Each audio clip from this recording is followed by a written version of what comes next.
మోషే సుఖోపవాసములలోని 3వ దినము. నిర్గమాకాండములోని 3వ అధ్యాయము.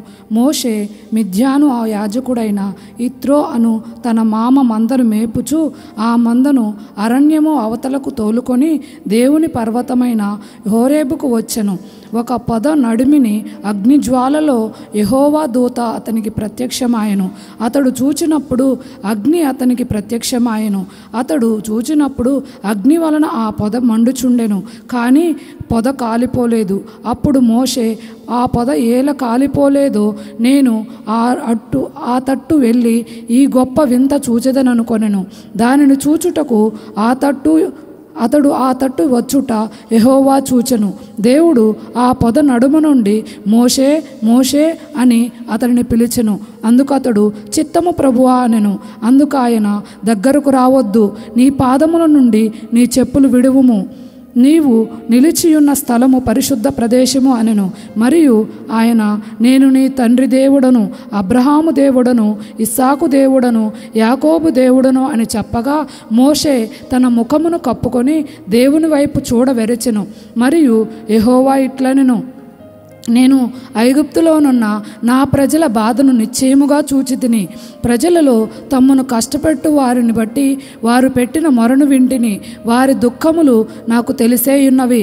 కాబట్టి ఐగుప్తుల చేతిలో నుండి వారిని విడిపించుటకును ఆ దేశములో నుండి విశాలమైన మంచి దేశమునకు అనగా కనానీయులకు, హిత్తీయులకు, అమోరీయులకు, ఫెరిజ్జీయులకు, హివీయులకు, ఎబూసీయులకు నివాస స్థానమైన పాలు తేనెలు ప్రవహించు దేశమునకు వారిని నడిపించుటకును దిగివచ్చి ఉన్నాను.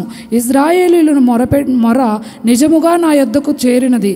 ఐగుప్తీయులు వారిని పెట్టు హింస చూచితిని. కాగా రమ్ము, నిన్ను ఫరో యొద్దకు పంపెదను. ఇశ్రాయేలీయులైన నా ప్రజలను నీవు ఐగుప్తులో నుండి తోడుకొని పోవలెననెను.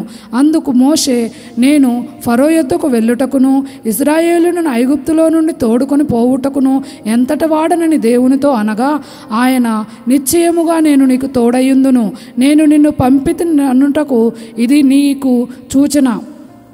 నీవు ఆ ప్రజలను ఐగుప్తులో నుండి తోడుకొని వచ్చిన తర్వాత మీరు ఆ పర్వతము మీద దేవుని సేవించదనెను.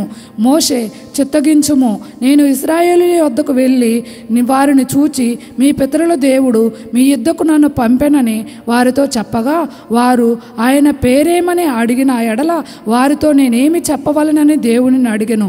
అందుకు దేవుడు నేను ఉన్నవాడను అనువాడనై ఉన్నానని మోషేతో చెప్పెను. వారు ఆయన ఉండునని వాడు మీ వద్దకు నన్ను పంపెనని నీవు ఇశ్రాయేలీయులతో చెప్పవలెననెను. మరియు దేవుడు మోషేతో ఇట్లనెను, మీ పితరుల దేవుడైన యెహోవా అనగా అబ్రహాము దేవుడు, ఇస్సాకు దేవుడు, యాకోబు దేవుడునైన యెహోవా మీ వద్దకు నన్ను పంపెనని నీవు ఇశ్రాయేలీయులతో చెప్పవలెను. నిరంతరము నా నామము ఇదే, తరతరములకు ఇది నా జ్ఞాపకార్థ నామము. నీవు వెళ్ళి ఇశ్రాయేలీయుల పెద్దలను పోగు చేసి మీ పితరుల దేవుడైన యెహోవా అనగా అబ్రహాము, ఇస్సాకు, యాకోబుల దేవుడు నాకు ప్రత్యక్షమై ఇట్లనెను, నేను మిమ్మును ఐగుప్తులో మీకు సంభవించిన దానిని నిశ్చయముగా చూచితిని. ఐగుప్తు బాధలో నుండి పాలు తేనెలు ప్రవహించు దేశమునకు అనగా కనానీయులు, హిత్తీయులు, అమోరీయులు, ఫెరిజ్జీయులు, హివ్వీయులు, ఎబూసీయులు నా దేశమునకు మిమ్మును రప్పించదనని సెలవిచ్చితినని వారితో చెప్పెను. వారు నీ మాట విందురు కనుక నీవును ఇశ్రాయేలు పెద్దలను ఐగుప్తు రాజునొద్దకు వెళ్ళి అతను చూచి హెబ్రీయుల దేవుడైన యెహోవా మాకు ప్రత్యక్షమాయను గనుక మేము అరణ్యమునకు 3 దినముల ప్రయాణమంత దూరము పోయి మా దేవుడైన యెహోవాకు బలిని సమర్పించుదుము, సెలమిమ్మని అతనితో చెప్పవలెను. ఐగుప్తు రాజు మహాబలముతో మీ మీదికి వచ్చి మిమ్ము పోనీయుడని నేను ఎరుగుదును. కానీ నేను నా చెయ్యి చాపి ఐగుప్తు మధ్యమున నేను చేయదలిచియున్న నా అద్భుతములన్నిటినీ చూపి దాన్ని పాడు చేసేదను. అటు తర్వాత అతడు మిమ్ము పంపివేయును. మరియు నేను ఈ జనుల ఎడల ఐగుప్తీయులకు కటాక్షము కలుగజేసేదను గనుక మీరు వెళ్ళునప్పుడు ఒట్టి చేతులతో వెళ్ళరు. ప్రతి స్త్రీయు తన పొరుగు దానిని ఆ ఇంట నుండు దానిని వెండి నగలను, బంగారు నగలను, వస్త్రములను ఇమ్మని అడిగి తీసుకొని మీరు వాటిని మీ కుమారులకును మీ కుమార్తెలకును ధరింపచేసి ఐగుప్తులను దోచుకొందురనెను. ప్రార్థన. తండ్రి, నీ పిల్లలు ఎంత కఠిన శ్రమలోనున్ననో నీవు వారితో ఉన్నావు గనుక వారు నశించిపోలేదు. నీ ఉపదేశములను కడవరకు నీవు నెరవేర్చుకొని వాడవై ఉన్నావు గనుక నీకు వందనములు. మాకు ఎంత శ్రమ ఉన్నను మా విషయములో నీ చిత్తమును సంపూర్ణముగా జరిగించి మమ్మను ఆనందింపజేయగలవు గనుక నమస్కారములు. నీ బిడ్డల చరిత్రలో నుండి మాకు కావలసిన వర్తమానము దయచేయమని యేసునామమున వందించుచున్నాము. ఆమెన్. నిర్గమాకాండములోని దేవుడు ఇజ్రాయేలుల మధ్యకు 1వది దిగినాడు, 2వది వారితో కలిసి నివసించినాడు గనుక ఇది విమోచన గ్రంథము. ఆదికాండములో ఆది మానవుల పాపములో పడిరి, నిర్గమాకాండములో దాని పాప ఫలితమై ఉన్న దాసత్వములోనికి ఇజ్రాయేలీలు వెళ్ళిపోవుట ఉన్నది గనుక ఆదికాండములోనున్న నిర్గమాకాండములోనున్న పాప ఫలితముల నుండి విడిపించుటకు ఆ తండ్రియే దిగివచ్చును. ఆ పాప ఫలితము ఎంతవరకు వెళ్ళినదో ఈ క్రింది పట్టికలో ఉన్నది. పాపము, పాప ఫలితము. పాప ఫలితం వలన ఎడబాపు, ఇబ్బంది, శ్రమ, శోధన, నరకము. దేవుడు ఎప్పటికైనను తన ప్రజలను వారి కష్టముల నుండి విడిపించునని తెలుసుకొనుటకు ఈ గ్రంథము వ్రాయబడును. ఇజ్రాయేలీలు విస్తరించినారు, ప్రబలినారు, దేశమంతయు అలుముకొన్నారు గనుక శత్రువులు మన దేశంపై దండెత్తితే వారును శత్రువులతో కలిసిపోదురని ఆ రాజులను పెద్దలను ఆలోచించుకొని ఇజ్రాయేలీలకు ఎక్కువ పని పెట్టవలనని తలంచి పీతోము, రామేసేను అను పట్టణములను వారిచే కట్టించిరి. అవి కట్టుటకు ఇటుకలు, అడుసు వారే స్వయముగా చేసుకోవాలనను. 1వది రాజు చేసిన మొదటి చెడు ఆలోచన, పని ఎక్కువ చేయుట. 2వది ఇజ్రాయేలీల మగపిల్లలను పుట్టగానే చంపాలని ఐగుప్తు మంత్రస్థానులకు ఆజ్ఞ ఇచ్చుట, వారు చేయకుండుట, అందుకనే దేవుడు వారిని దీవించుట. ఈ దినము ప్రసంగము. మగపిల్లలను నైలు నదిలో పడవేయమని రాజు ఆజ్ఞ ఇచ్చుట. రాజు ఇశ్రాయేలుల సంఖ్యను తగ్గించవలనని ఎంత ప్రయత్నించినను వారి సంఖ్య వృద్ధి ఆయను. శ్రమలు విస్తరించిన కొలది సంఖ్య వృద్ధి అగుచుండెను. దేవుడు పైనుండి సహాయము చేయుచున్నను, భూమి మీద మనుషుల ద్వారా కూడా సహాయము చేయుచూ ఉండెను. కఠిన శ్రమలలో దేవుని సహాయం వలన కలిగిన మేళ్ళు. 1వది పిచాచి ప్రోగ్రాము, కఠిన సేవ.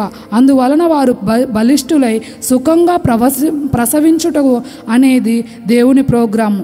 2వది పిశాచి ప్రోగ్రాము, మగపిల్లలను చంపుట దేవుని ప్రోగ్రాము. మంత్రసానులను భక్తిగల వారిగా చేయుట దేవుడు చేసిన పనులు. 1వది పిశాచి ప్రోగ్రాం చెంతనే తన ప్రోగ్రాము ఉంచున్నారు. 2వది తన జనమునకు హాని కలుగకుండా కాపాడును.